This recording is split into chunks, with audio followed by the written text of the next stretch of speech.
Welcome back. I am so excited about this iteration of Pathways and Pivots. I know it might be strange. I'm excited to talk about narcissism at work, but I'm excited to help people who are struggling with narcissism at work. Tammy will join us in a moment, but I will introduce her while she gets on. Tammy Delaney Plagowski will be joining me.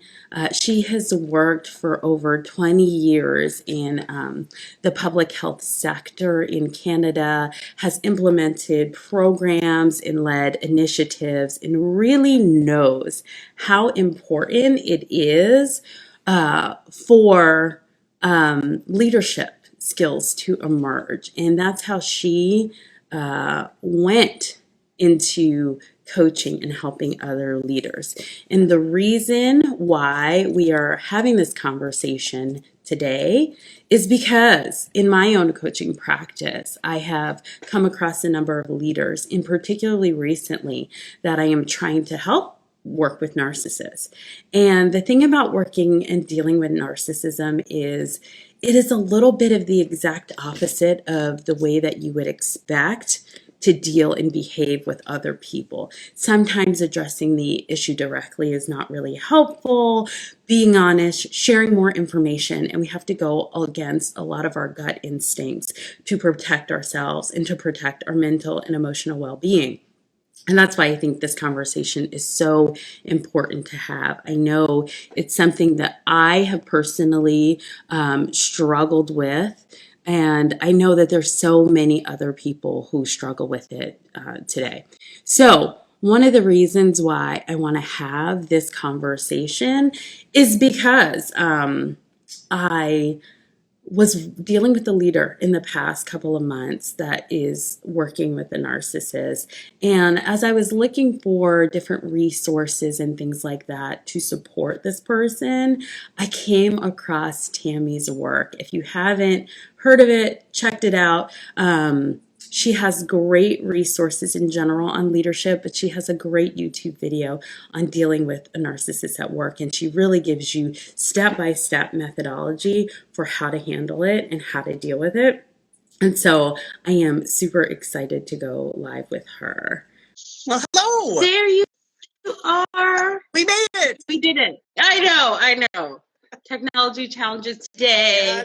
Instagram updating their app, but I gave you a warm introduction and I'm so excited to chat with you on this topic today. So I love to start all these conversations with asking you about your career. What led you into healthcare and public health when you were starting out? Now, I think it's because I've always been driven to wanting to help other people feel better. And I guess my life purpose has been about reducing suffering and pain with people. And so that's kind of my driver, is to try to help other people.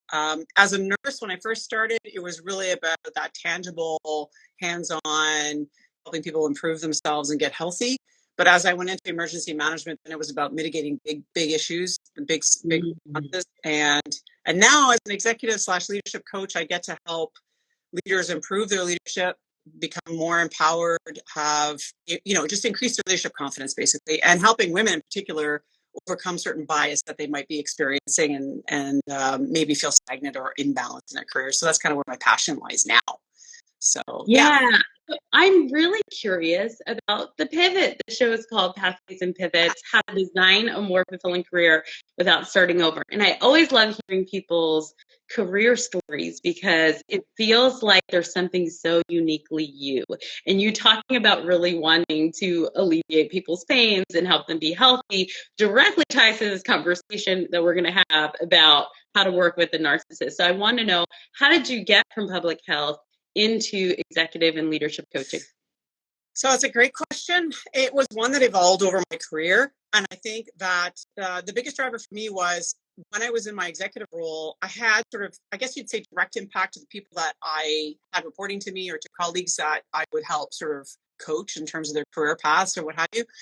But I realized that, when I got my grad degree in leadership and I started to grow as an executive and as a leader in the organization, I realized, I probably will have more impact if I'm outside Mhm. the environment rather than inside the environment. It's funny because something that sort of was a seed planted in my mind many years ago was when Oprah Winfrey was asked if she ever wanted to run for president, and she said no, because I have more impact having the own network and my Mhm. shows than being the president of the United States. And I thought, yeah, magic. That's sort of my mantra is how much more impact can I have? And I think that as an outsider of the government setting, I feel like I have more impact on society as a whole rather than just in that sort of micro unit that I was managing and leading kind of thing, if that makes sense. It does make sense. I often say the same thing about why I went into executive coaching to scale my impact, because I think there's one thing to change one organization, but over the course of a year, I get to work with dozens or hundreds of leaders, right? And so that impact can scale across all of these companies about creating happier and healthier workplaces. Exactly. So I want to get into this topic because Yeah. it's meaty. I did mention that I found your great video about how to cope with the narcissist at work as I was helping one of my clients through this very issue. And so I want to talk about your experience. Like, how did you come to actually create this beautiful piece of content, necessary piece of content? What was your experience working with narcissists? Well, contextually, I was raised by two narcissists, by both of Mm-hmm. overt versions. So I was very well versed in the behaviors of narcissists and their toxicity and what they bring to the table. So, for good or bad reasons, I knew kind of going into the workplace what I would be dealing with if I came across a narcissist. But unfortunately, I've been exposed to a number of them over the course of my career. I mean, I've been working since I'm 20, kind of thing, in a professional domain. But the last two, as an executive, I think are the ones that marked me the most. The first was as a boss. She was my boss. Um, and we'll go through some of the behaviors later, but some of the things, Mm-hmm. a taste that I experienced with her was she was really good at playing the game in a positive way with our senior leaders when they were in the room. But the minute I was alone with her, she was very condescending, very demeaning, using very belittling language and trying to make me feel smaller than I was. And use a lot of manipulation games with me to try to get me to do things I just simply wasn't comfortable with. And when I resisted and actually challenged her, she went on a bit of a warpath and essentially ruined my career for about 5 to 6 years. Yeah, because she basically had all the senior management of my organization believing I wasn't executive material. So I was no longer promotable. Yeah. So that was one experience. She hit her ceiling, ended up with complaints, and she's very caged now in terms of what she can do and not do.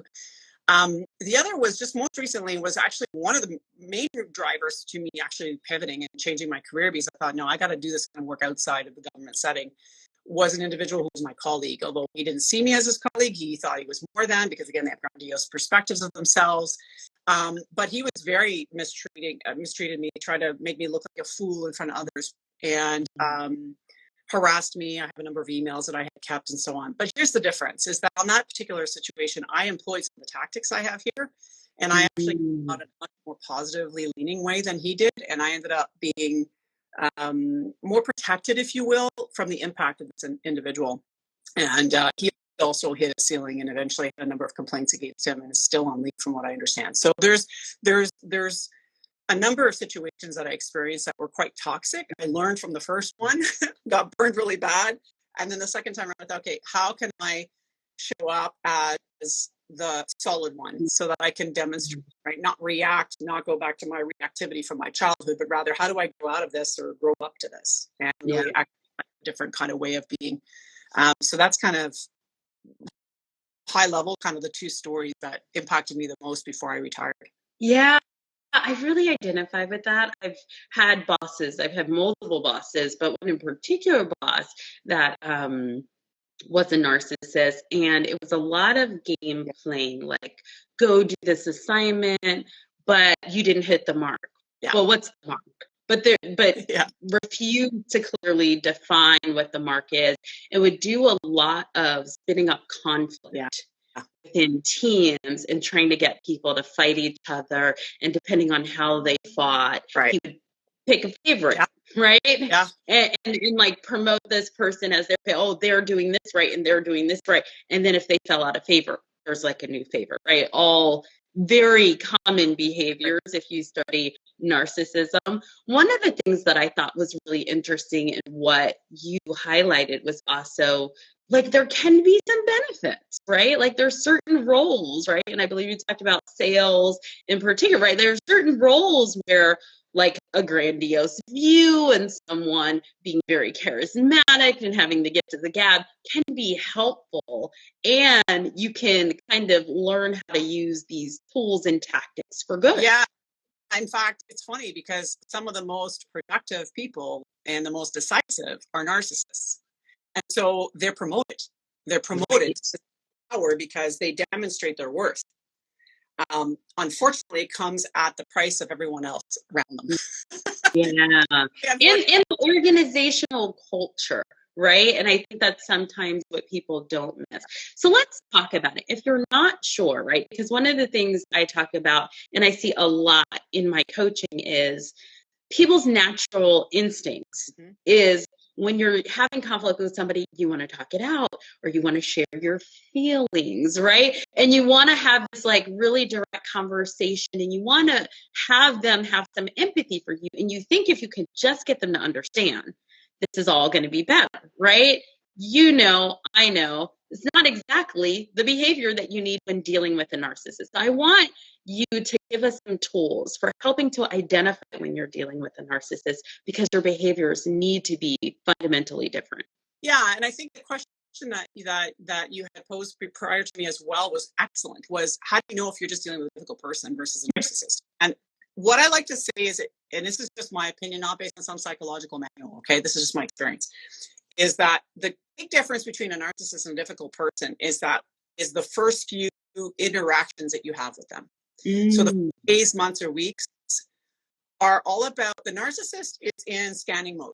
They're all about doing their own personal SWOT analysis. What strengths are they going to take advantage of to make themselves look good? What are the threats? Where are the opportunities that they can abuse and take advantage of to make themselves look more smart, more successful, more powerful? They're in that environmental scanning period. They're listening, learning about the triggers of their team members, about the weaknesses of their team members, because they're using that information against you later. The mask is on. Right now, they're very cordial. They're very, what's the word I like to use? Like they're very likable. They can use humor, right, to diffuse situations. Very charming. Like right. They feign interest in you, about your family, what you're doing, and how successful you are, and they'll compliment you on your hair, your clothing. It's all a ruse to get you to buy into them so that they can get you to like them, because that's what they want. They want to like them so that they can get what they want out of you later. So it's all about that. It's all about the win for the narcissist. Whereas a difficult person, you and I both met these people. You don't like them from the start. Yeah. They come off as being brash and bold and bad attitude, and what the hell are you asking me that for? And maybe they have performance issues. But ultimately, with a difficult person, I've had these as direct reports, they often are just, there's no ulterior motive. They're just frustrated or angry at something. And if you just dig and have those conversations, you can rationalize or have a reasonable conversation about how to change that attitude based on, hey, so I worked with an employee who was a difficult employee in figuring out where his challenges were. And as we started to kind of work through those challenges and started to find solutions, I found that the difficult behaviors go away. And he actually became a very loyal employee. Whereas a narcissist, you can't negotiate with. They are not willing to negotiate with you. So I love that you can't negotiate with narcissists. We need that on a shirt. Yeah. Well, some of the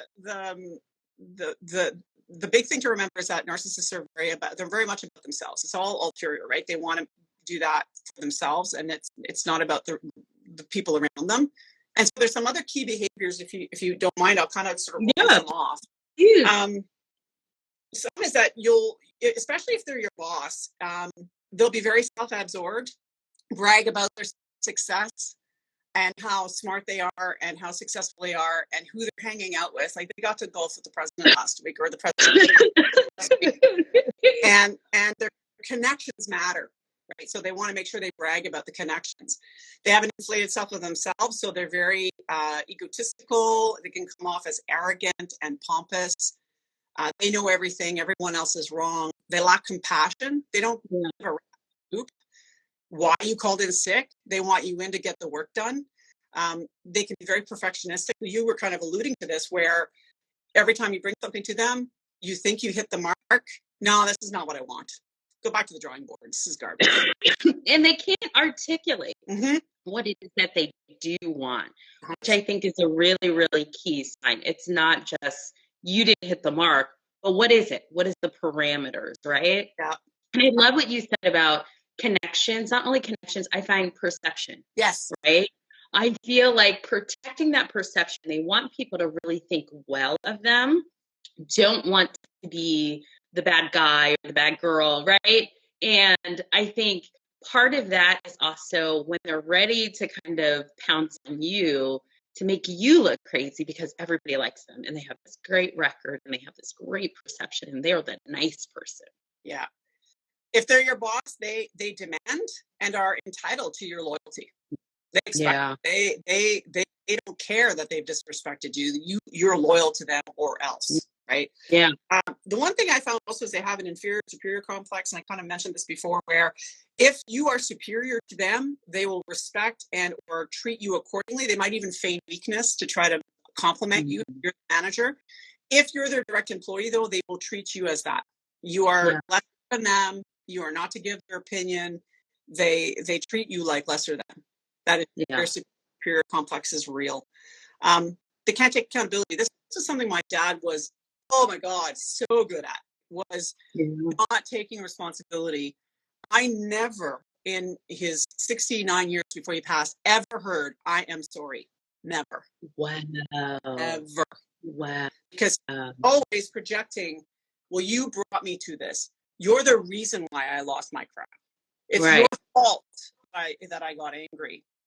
And so they will project and blame everyone else for their failures. They have nothing to do with the failures. But by the same token, if the team wins, it was because of their leadership and their brightness. Yes. Right? Always.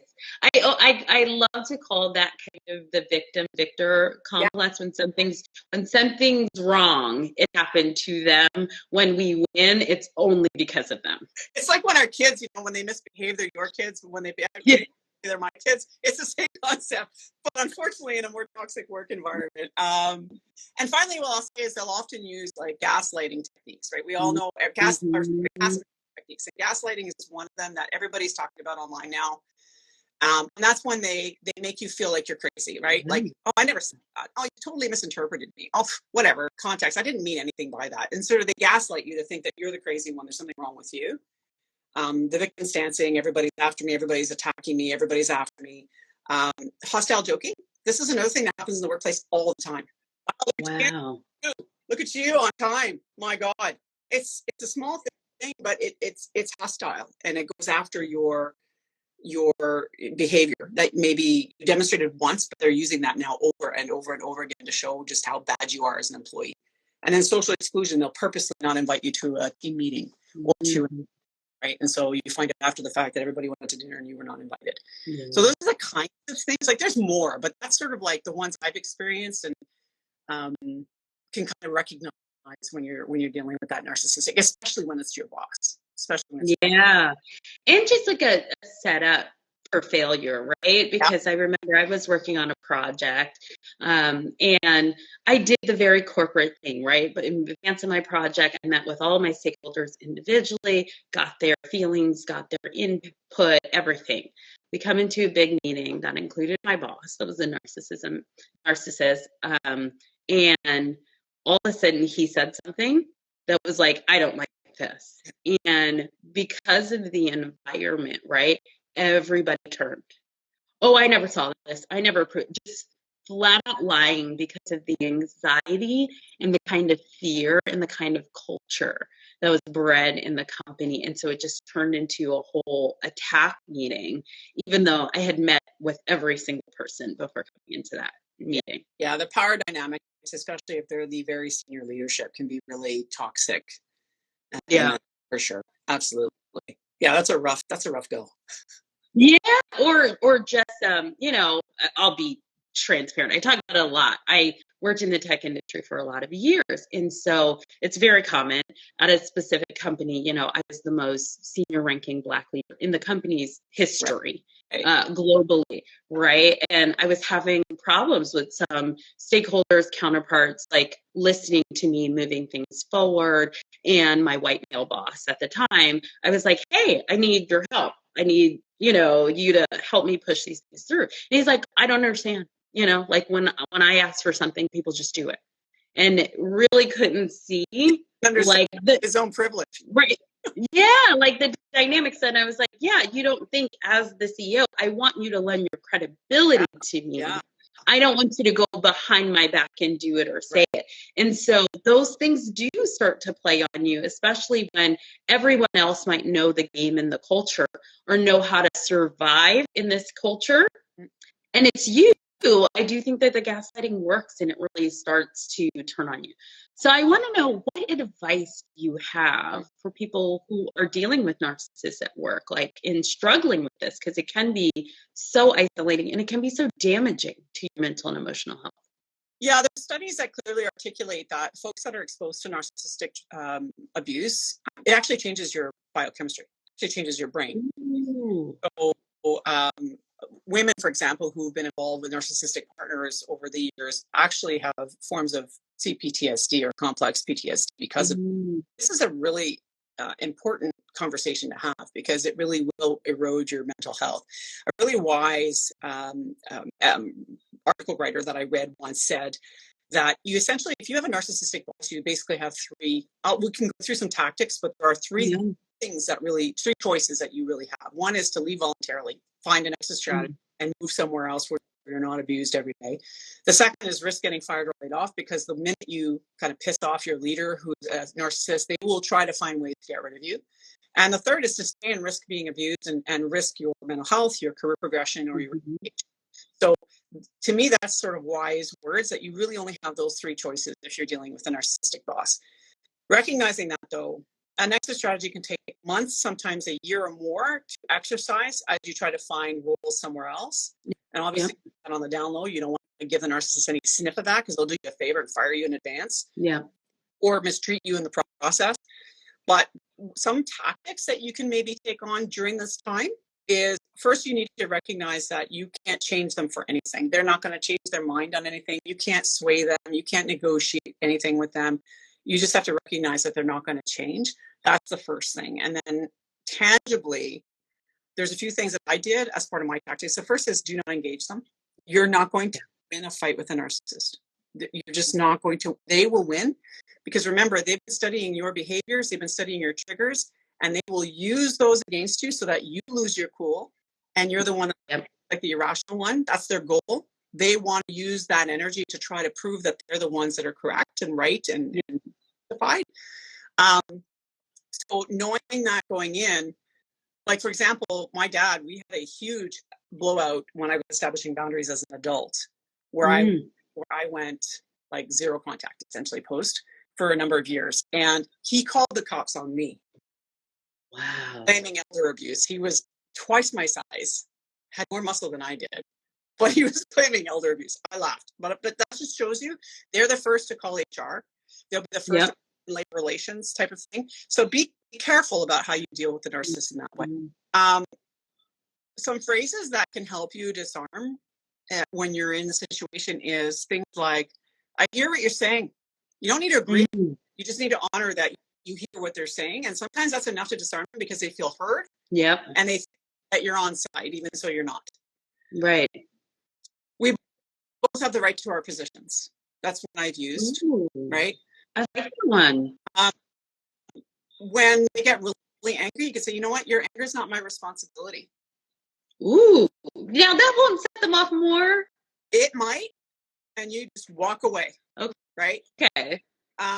Because I can see that. I mean, I do think they want you to take responsibility for their anger, literally. Well, here's the deal: is if they've gotten to the point where they're yelling and screaming at you, you can say, you know what, your anger is not my responsibility. I'm not going to argue right now. When you've calmed down, we can resume the conversation and leave. Right? Yeah. I'm big on, like, let's take a moment. Let's take right. It seems like you're very upset. It's probably not the time for us to talk about it. I'm going to give a moment. We should take a beat, and we'll reconvene when temperature's cool. I understand is another one. I understand you're upset. Okay.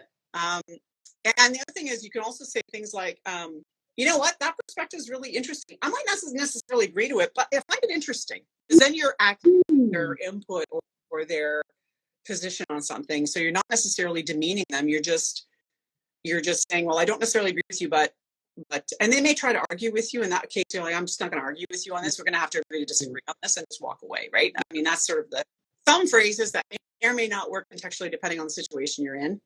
But never use inflammatory language like "you're an a-hole," "stop being a jerk." It's like, do not call out a narcissist. One, you're probably not trained to do so, and secondly, they're gonna start going crazy. They're gonna get really mad. You're gonna trigger them, right? So you can't do that. And they're always gonna assume that you're a narcissist. Yeah. Like I think that that's always a great sign. I feel like they're usually the first ones to bring it up. Yeah. I think the other thing to name is also going into your feelings.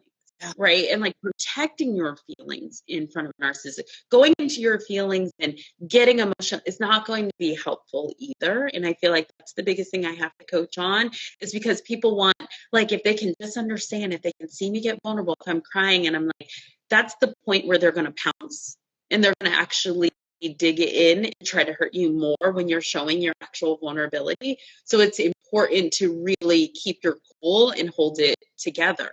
And I also say, I think it's really important, especially to me, if the narcissist is your boss, is to document everything. And it can be a whole nother job, but because they're constantly changing their mind and what happened if it does go to HR, right? And I've had this happen to me with a different boss. This person, she went to HR and said I wasn't doing my work and I wasn't doing all of this. I had been in this situation before. So I had been quietly documenting things, and she said I wasn't responsive to something. And I was like, hey, I was asked for this at this date and time stamp. I delivered it at this date and time stamp. It wasn't even looked at for 6 weeks. Yeah. And then she tells HR, I'm not being responsive. Yet we have had weekly meetings over the 6 weeks, and it's never brought up. So I would always say, listen, document, even though I know it's more work, more energy on you. It's so important. Contemporaneous documentation is admissible. CC your personal email or whatever you need to do so you can have access to those documents. And unfortunately, this is happening multiple times, and it has saved me in both things that were about to go to lawyers and things that had written to the HR level. Now, I want to ask you, what advice do you have for someone who's coming into a new opportunity after working with a narcissist, right? Because you're right, it can give you PTSD, and it's really, really hard to go into a new environment and almost assume and believe you're safe. And I'll say, after working with the boss that turned everybody against me, and I was so used to documenting, I remember I had another job, great relationship with my boss, and she's like, you're always so prepared. Like, there's agendas before the meeting, there's notes after the meeting, and she's like, I just want to get to know you. Like, you can come to our one-on-ones and we can just talk. Yeah. And that is when it clicked that I had been in these very low trust / working with narcissism so long. I was so hyper vigilant. It never occurred to me that someone just wanted to get to know me, no agenda, no pretense. And so I want to know, because you said you have to get out, and then people jump to a new job, but they don't often think about maybe the work, the support, the recovery they need to not go into this job and not be on all the time. That's an excellent question. I know what worked for me is when I had my first experience with the first boss, I actually sought counseling. I actually sought, because I thought, okay, I feel like I'm going crazy. I just need to talk this out with somebody. And so I sought counseling because I felt that was going to support my mental health. And because of the fact that I come from a background of narcissism, I realized that I was highly triggered in that circumstance. And so going to therapy helped me kind of work through that. The other piece of it, quite frankly, is I looked for a mentor in the organization that I did trust to help support me. For example, in a new organization, you might not have a lot of access to people as mentors. So maybe you don't know everybody. Maybe the hiring manager is somebody that you feel you can trust. You can talk to them. Or a mentor outside of that organization, someone that you trust that you work with, somebody that's in your PTA, someone that's at your church, whatever, someone that you trust who can help you talk through some of your experiences, not as a therapist, but as a friend or colleague or as a leader, or that can help you kind of like, how do you move beyond this? How do you move past? The other piece to it, though, is self-awareness. And that's something that, honestly, when you feel yourself getting triggered, you feel anger or you feel frustration come up when they ask you something, or you feel fear, which was the thing I felt, immediately, if you can start to recognize why is this coming up for me right now, and really digging deep around that. And if you need to get a coach to help you with that, that's another thing I recommend as well, is career coaches, life coaches, anyone who deals with this space can help you sort of tease out, not to do therapy, but to see about how these triggers are affecting your current career path and how you can kind of work through them so you can start to improve your career path. Yeah. So those are some strategies that you can take on. But for me, meditation, therapy, coaching, introspection, you can journal. I would daily ask myself, did I overreact to something today? Why did I overreact? What was it about that situation? So it's a learning curve. And I'm going to say it's really hard to leave an organization where you were really challenged to trust and were abused every day, to trust another organization. Yeah. And give yourself compassion and permission to grow in the role and let your walls come down over time. I think we put a lot of pressure on ourselves to, well, I got to let go of everything now. It's like, no, you just need to process it. And as you build more trust with the organization, those walls will come down eventually. It's just that, like just yesterday, I had an incident happen in my personal life, and I realized that it was CSPD moment. I was triggered with an anxiety reaction to something that happened in my life. So my point being, you have to know that these things are going to come up, and surround yourself with people and structures and processes to support yourself. That's really the only advice I would give in terms of that. I love that. And I think the one thing that I would add that maybe you didn't mention is community. I think that's been really helpful. I have all different types of communities, but one that's been particular, like a leadership group of women that I can talk these things out with and get perspective and have objective people give you and kind of weigh in. No, was that you, or was this reasonable, your reaction? Something else I thought of based on what you said that I love. I run this workshop for one of the coaching companies that I work with, and we talk about turning limiting beliefs into energizing beliefs. And I love the journaling, but also starting to think about, like, why is this coming up for me?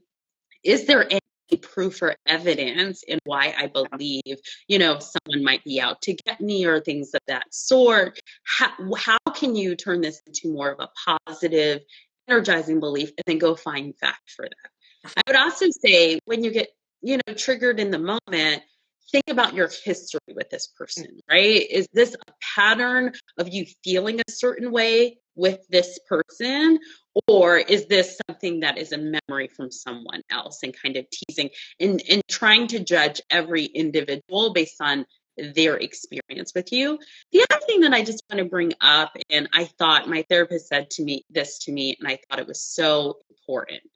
I'm an empath, so I feel the energy and the shifts, all of that very clearly and very deeply. Mm-hmm. And so sometimes I'm like, oh, something feels off, but I don't know if this is just my mind and my triggering. And she said to me, this is like your body giving you that cue is like a check engine light.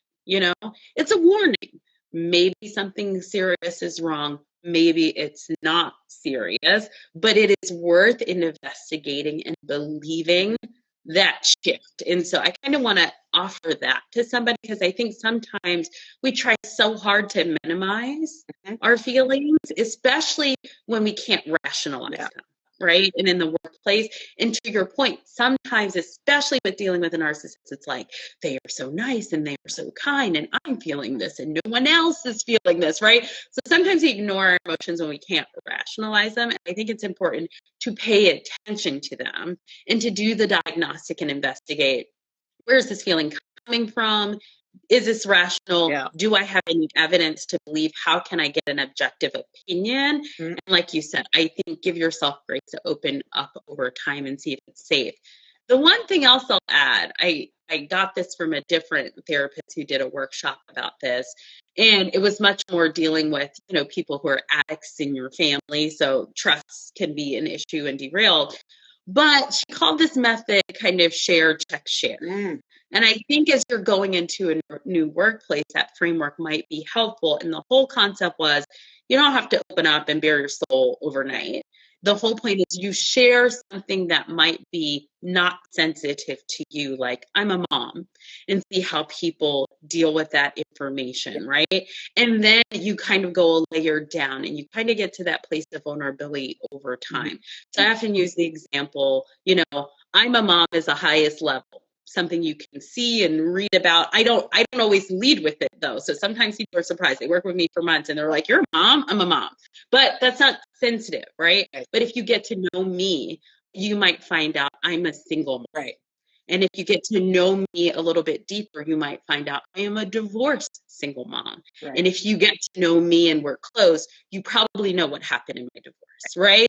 And so that is a way where it's like, hey, this is kind of the same thread of information. Yeah. But I open up and I share it over time because I work with narcissists. I work with people in both my personal and professional life, and it can be really triggering. And I'm so glad I'm in a safer space now, but it is so helpful. I'm so glad that you did this. And I want to thank you for the work that you're doing in the world and putting out content so that we could even connect and find each other. But I had this conversation. Two things that I want to share with you is the founder that I was working with is in such a better place after sharing your content and having that conversation and shifting the way that they need to show up with the narcissist in their life. And then as I was on social promoting this conversation, a different gentleman that I had worked with over a year ago really reached out and said, you know what? You saved my company by identifying I was working with a narcissism and leading me to that awareness and helping me take the steps that I needed. Amazing. And so I just wanted to give my sincere gratitude for you doing this work and helping me be more public about this conversation, because it's something that so many people, and it is so prevalent, that people are struggling with, and they are thinking it's them and they don't have necessarily the proper tools and the frameworks to do it.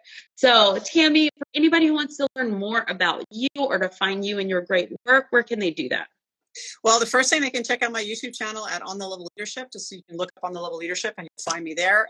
Or you can go to www.onthelevelleadership.com. So On the Level Leadership is all one word. So that's, if you want to find me on my website, that's a good way to do it. You can follow me on Instagram here too, but those are the two main channels I like to work out of.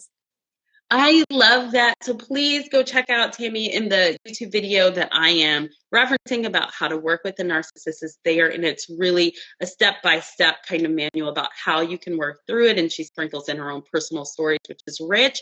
And also, if you want more on this topic, 2 IG lives I did. One of my mentees, Why I Quit My Job, is on my IG archive. And someone who was really struggling with the narcissist at work and talked about that process to getting to leaving. And then I did another great chat with my dear friend Paulina White about how your childhood trauma, right? And I heard you say you were raised by a narcissist, how your childhood trauma can show up at work. And we gave some tools and resources to do that. Tammy, thank you so much. Despite all of the technology issues, we did it. I love this conversation, and let's continue to be in touch and support each other, but also people who are dealing with this very sensitive issue. Thank you so much. Stay safe again. Bye now.